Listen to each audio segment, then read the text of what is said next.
Nomination of candidates. In a democratic election, people should have a real choice. It happens only when there are no restrictions to anyone who can contest an election. So this is what our system provides. Anybody can be a voter or can also become a candidate in elections. Only difference is that in order to become a candidate, minimum age is 25 years, whereas in order to become a voter, minimum age is 18 years. And there are also some restrictions on criminals, but these apply in only extreme cases. Political parties nominate their candidates who get the party symbol and support. Party's nomination is often called party ticket. Every person who wishes to contest an election, he has to fill a nomination form and give some money as security deposit. A new system of declaration has been introduced on the direction of Supreme Court that every candidate has to make a legal declaration giving the full details. Serious criminal cases pending against the candidate, details of the assets and liabilities of the candidate and family, educational qualifications of the candidate, and all this information needs to be made public. This provides an opportunity to the voters to make their decision on basis of the information provided by the election campaign. Main purpose of the election is to give people a chance to choose their representatives, the government and the policies they prefer. So it is necessary to have a free and open discussion about who is the better representative, which party will make a better government. Election campaigns help the voter to know more about the candidates.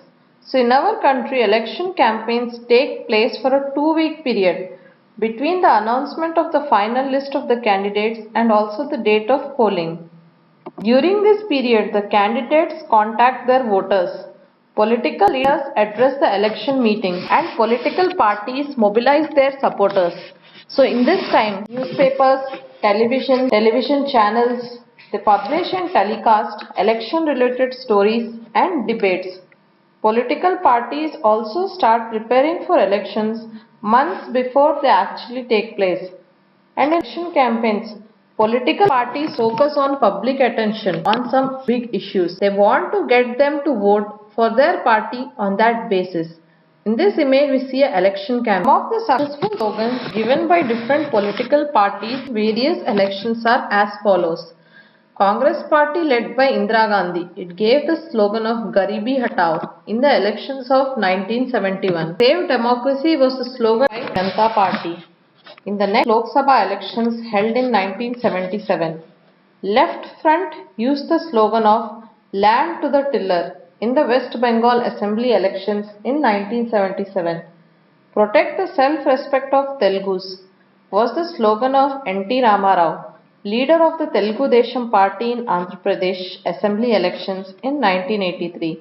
So there are certain norms that political parties have to follow while campaigning so that all political parties and candidates they get a fair and equal chance to compete.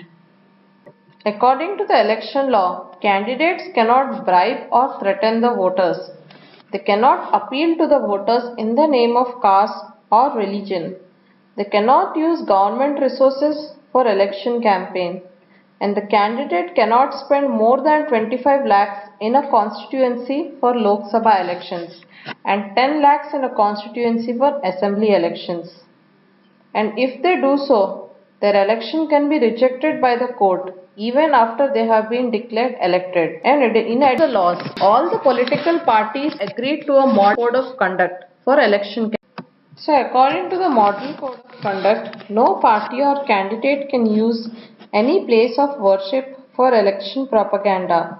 They cannot use government vehicles, aircrafts and officials for elections. And once elections are announced, ministers should not lay any foundation stones for any project or should not take any big policy decisions or make any promises of providing the public facilities. Polling and counting of votes. Final stage of an election is the day when the voters cast or poll their vote, and this day is known as election day. In this image we see a vote counting booth in India. Polling or voting procedure.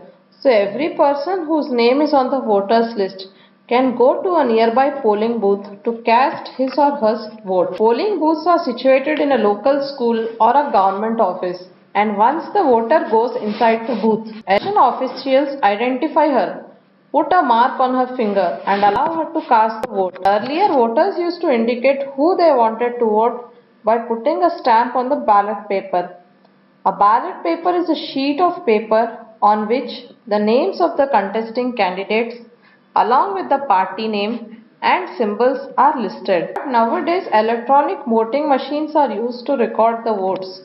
They show the names of the candidates and the party symbols. The voter has to press the button against the name of the candidate whom they want to give their vote. And once the polling is over, the electronic voting machines are sealed and taken to a secure place. After days, on a fixed date, the electronic voting machines are opened and the votes secured by each candidate are counted. So agents of all the candidates present there ensure that the counting is done properly. Candidate who secures the highest number of votes from a constituency is declared as elected. In a general election, the counting of the votes in all the constituencies takes place at the same time and same day. Television channels, radios, newspapers, they report this event, and within a few hours of counting, all results are declared and it becomes clear that who will form the next government. What makes elections in India democratic? A lot of unfair practices during elections. Inclusion of false names, exclusion of genuine names from the voters list, misuse of the government facilities and officials by the ruling party, excessive use of money by rich candidates and big parties, intimidation of workers, on rigging on the polling day. So Indian government has taken steps to ensure free fair elections. So Independent Election Commission, it is a simple way of checking whether elections are fair or not. Are they independent of the government? So in India, elections are conducted by an independent and powerful election commission. It ensures free and fair election. Chief Election Commissioner, he is appointed by the President of India and he is not answerable to even the President or the government. Even if the ruling party or the government doesn't like what the Commissioner does, it is impossible for it to remove the Chief Election Commissioner. So very few election commissions in the world have such wide-ranging powers such as Election Commission of India. An election commission takes decisions on every aspect of conduct and control of elections, right from the announcement of elections until the declaration of results, implements the code of conduct and punishes any candidates or party that violates it. During the election period, the election commission can order the government to follow some guidelines to prevent the use and misuse of government power, to enhance its chances to win the elections, or to transfer some government officials. So when on election duty, the government officers work under the control of Election Commission and not the government. In the last 15 years, Election Commission began to exercise all its powers and expand them. Election Commission can reprimand the government for lapses. When election officials come to the opinion that polling was not fair in some booths, or even in the entire constituency, they order a repoll. Election Commission is an independent and powerful as the judiciary in India. In this image, you see the Chief Election Commissioner, Dr. Nasim Zaid. Population participation. Another way to check the quality of election processes, to see whether people participate in it with enthusiasm. If the election process is not free or fair, people will not continue to participate in the exercise. Voters' participation in elections in India. So people's participation in elections, it is measured by voter turnout figures.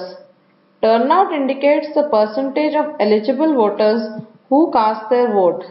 And over the last 50 years, the turnout in Europe and North America has declined.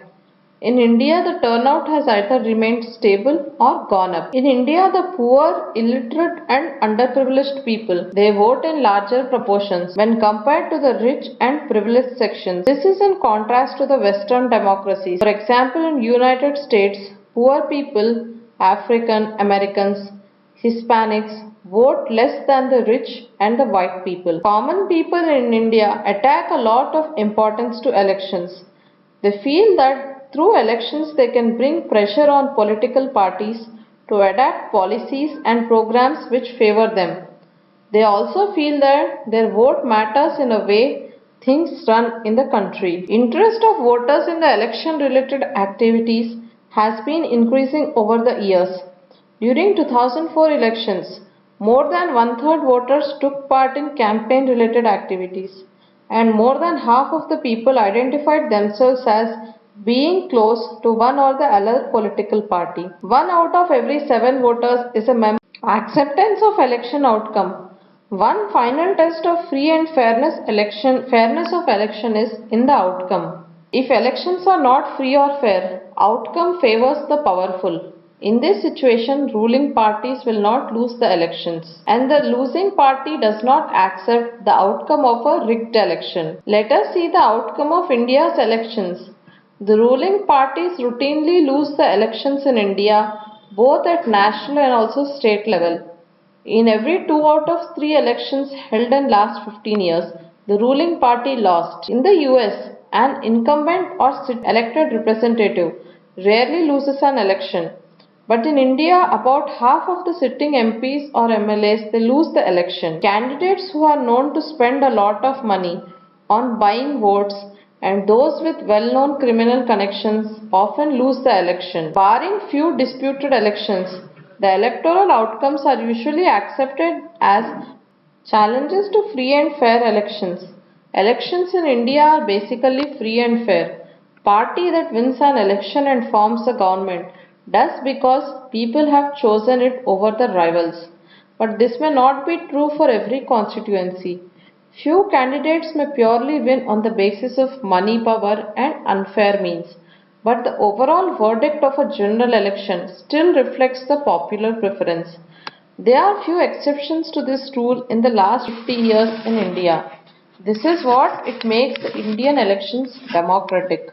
Candidates and parties with lot of money may not be sure of their victory, but they enjoy a big and unfair advantage over small parties and independent candidates. In some parts of the country, candidates with criminal connections have been able to push others out of the electoral race and to secure tickets from the major parties. Families tend to dominate political parties. Tickets are distributed to relatives from the families. Very often, elections offer little choice to ordinary citizens, for both the major parties are similar to each other, both in policies and practice. Smaller parties and independent candidates, they suffer a huge disadvantage compared to the bigger parties. These challenges exist not only in India but in many established democracies. Citizens, social activists, organizations